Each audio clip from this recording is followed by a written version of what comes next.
Greetings, this is Atma Bodha. Today is December 9th, 2021, and the topic of today's podcast is why belief in God is stronger than disbelief. I wrote this morning. I'll read to you briefly, and then I will do a commentary or a reaction, a take on what this is to go into further detail. To begin, the Atman is fully in control and is as hardcore as it gets. To Atman, there is no injustice, only justice misunderstood. There is nothing outside of it, and it is the most intelligent, aware, and dominant force in all existence. It is both formless and within all forms.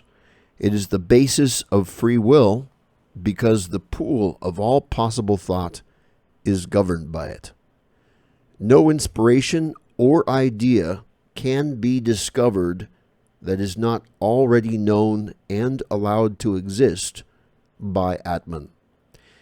This entity is also known as the Bodhi mind or the cosmic mind. No matter what you choose to do in life, you are either consciously or unconsciously doing the will of Atman.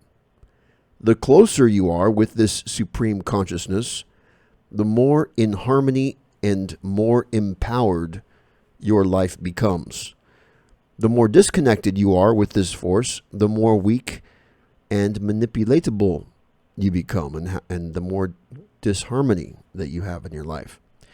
It is impossible to be powerful without possessing an impenetrable mind. This kind of mind is the ultimate resilience and can only happen by grace of the Atman, otherwise known as the one living truth.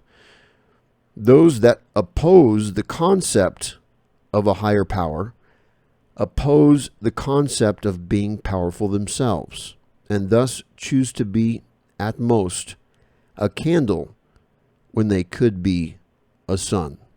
It is about inspired individualism, not about losing your individuality.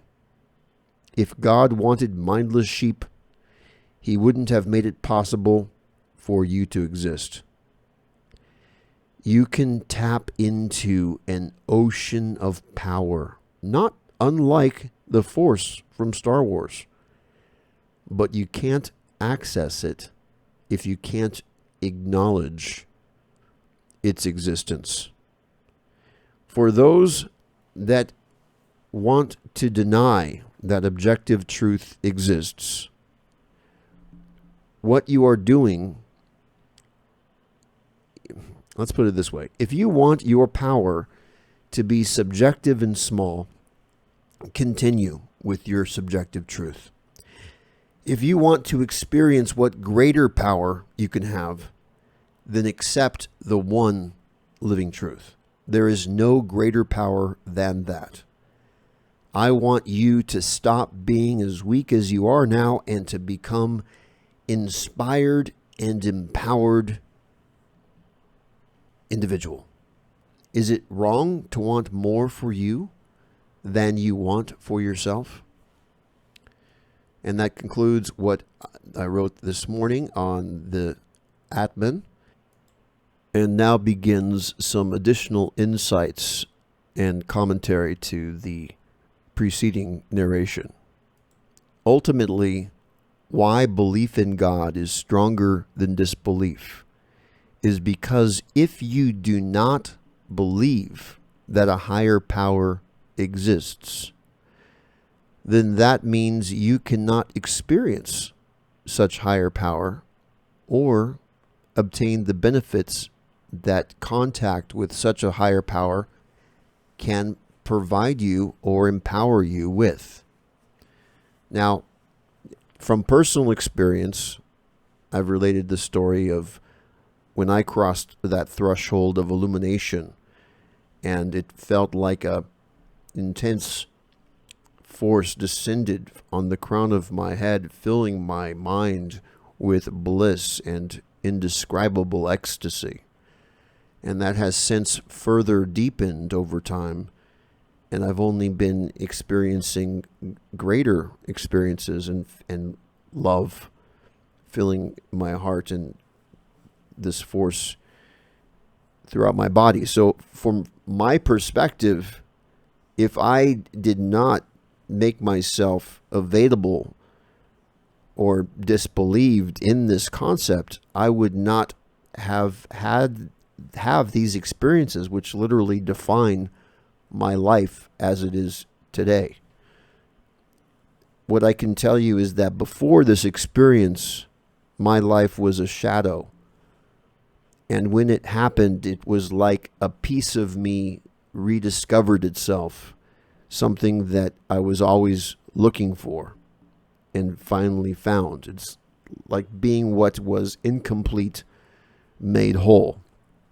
And I know there's a lot of uncertainty with the world right now with COVID, and students at university and school, many might be confused about what major to major in, and it's part of that journey of self-discovery, of wanting to find out what it is that's going to make you feel satisfied and complete in your life. Because for many of us, and I know I was of no exception when I was younger, I didn't know necessarily what I wanted to do with myself, what I wanted to do with my life. All I knew was that something was missing, and I wanted to find out what that was. And that's called being a truth seeker. Because when your mind is longing and hungering for something more and trying to find a deeper meaning in life, that's absolutely normal and natural. And as I discussed in other podcasts, your mind is designed to interface with truth. It wants to be attached with truth. And basically what it means is that you want to be attached with this higher power. You want to feel connected and one with the universe. That's just absolutely normal. But if you feel it's not possible for this to happen, then you are limiting yourself in creating a self-empowering belief and saying, hey, I don't believe it. I don't think it's possible. I think to be human is to be mediocre, you might say. You might say to be human is to have ups and downs. That if you are positive all the time, that means you're disconnected with the real emotions and your deep-seated pain that you need to connect with. And I know there's a philosophy about that in modern psychology, about needing to explore past traumas in depth. But also there's another branch of psychology which, from what I've read, seems to be more attuned to what I'm about, and that's called positive psychology. So if you are in the field of psychology, I would suggest positive psychology has a lot of potential in it. But Freudian psychology, psychology is a relatively new invention in humanity. Before, this past century, there wasn't really, psychology didn't really even exist.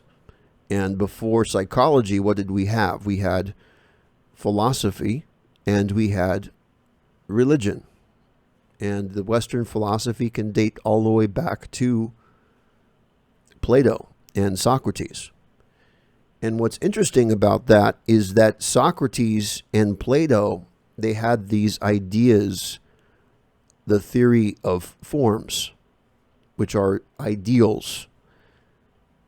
What that meant was that every concept that you could have in the mind originated from a higher collective ideal that the mind tries to recreate. And so, for example, if you were to build a table, there might be the ideal form of what the perfect table might look like. And when you create the table, you are just creating an approximation of what you think that table should be. And so the idea is that in everything, whether it be your interactions with a cat or a dog, that there could be the ultimate divine representation of a cat or a dog. And what we see on earth are just kind of like inferior copies of the potential that exists in higher planes. And so when we believe in a higher power and a God, what we're doing is we're creating something possible that we can aspire towards. If we don't think that there is an ideal to inspire towards, then how can that be inspirational? If you think that everything is only biological and there's nothing that exists beyond the boundaries of your senses or what can be measured on the biological plane, then that really just closes your world up to some limited dimensions. It's not allowing for the possibility that maybe there might be alien life. And maybe alien life doesn't even exist in the physical plane. Maybe it can exist in planes that are transdimensional, whereby maybe part of its existence we can observe through biology. But just like there's an iceberg whereby we can only see the tip of the iceberg and the rest is submerged underwater, what if as humans what we can see of each other is like that tip of an iceberg, and that we are so much more than that, just like an iceberg is so much more than what you can see on the surface. If you go down deeper, you see that it's much, much bigger than what you can see. And in the same way, if you regard it possible that humans can be transdimensional beings, whereby the secret of life is not measured only biologically, but can go deeper than that. For example, in modern science and medical science with psychiatry, they try to ascertain human behavior directly according to the different chemicals and neuronic processes of the mind, the synaptic impulses and whether it be hormones or other brain chemicals like serotonin and adrenaline and dopamine, and they think maybe that there's some sort of magical cocktail of hormones or brain chemicals whereby you can recreate what is love or recreate what is fear or what is anger, or maybe by zapping the mind with electrical impulses in certain regions that you can recreate different human emotions. So they have what you call a very materialistic biological perspective on what it is to be human. They think everything can be come down all the way down just to the biological processes. But what if they're wrong? What if what they're doing is they're looking at the tip of the iceberg and trying to measure the entire iceberg by that tip, what they can see and what they can't see? What if the real processes of how we think and what drives us as humans, the origin of that is deeper and comes from that deeper, more expansive place? Instead of these brain chemicals being what defines us, perhaps there is an extra biological process within us that in turn is what creates these measurable brain chemicals. So instead of saying, hey, so it comes down to the origin, the root of what they're talking about. It's like saying, okay, the leaf has photosynthesis. It takes the energy from the sun and processes it into what nourishes the plant. But in looking only at the leaf and you ignore the root that also goes into the earth, you would be ignoring a big aspect of the life of the plant and how it gets nourished, right? It's also grounded in the earth. And perhaps being grounded in the earth is more than just about taking out of the earth the water and the minerals that it needs through the roots. But also there could be an immeasurable and unmeasurable energy coming from the earth that also nourishes the plant as a conscious entity. There's been studies about the concept of earthing, whereby just grounding a plant in a pot that might be in a house. But let's say you cut off a flower and you put it in water. Well, the flower that is in water and not connected to the earth via a grounding wire will not last as long as the flower that is connected to the grounding wire. And they're discovering that sleeping while being attached to a grounding wire can reduce inflammation, can reduce snoring, can make people feel more energetic, and give them a new lease on life that they never had before. So I would recommend, if anybody's unfamiliar with that concept, you can find documentaries on YouTube about earthing. And this is just one example of many of where science may be missing the boat by not acknowledging that there could be sources that exist beyond just mere biology. And that's what's exciting about this. So why believe in God is stronger than disbelief? It all comes down to when you have self-limiting beliefs, that will make you less powerful. Period. If you believe you can't do something, guess what? You get to be right. If you believe you're not strong enough to overcome something, guess what? You get to be right. But if you believe that there's something that could be more powerful, or could help make you more powerful, or help lead you to the life that you've always wanted to live, why close yourself off to that? It's just like shooting yourself in the foot.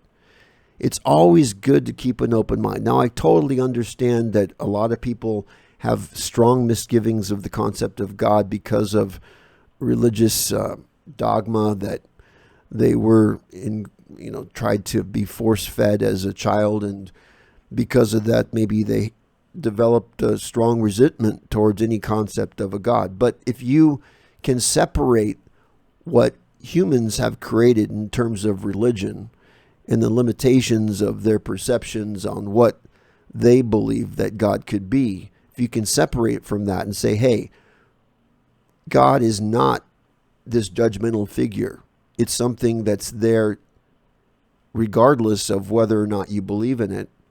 But the more you can attune yourself to it and receive these stronger benefits, the more empowered you can become, and the sooner you can start living the life of your dreams. Now, if you're already living the life of your dreams and you already feel like you're satisfied completely and you're an empowered individual, then by all means, you do you. But if you feel that you could be more and that there's something missing in your life, then why would you close the door to a possibility that could make your dreams come true?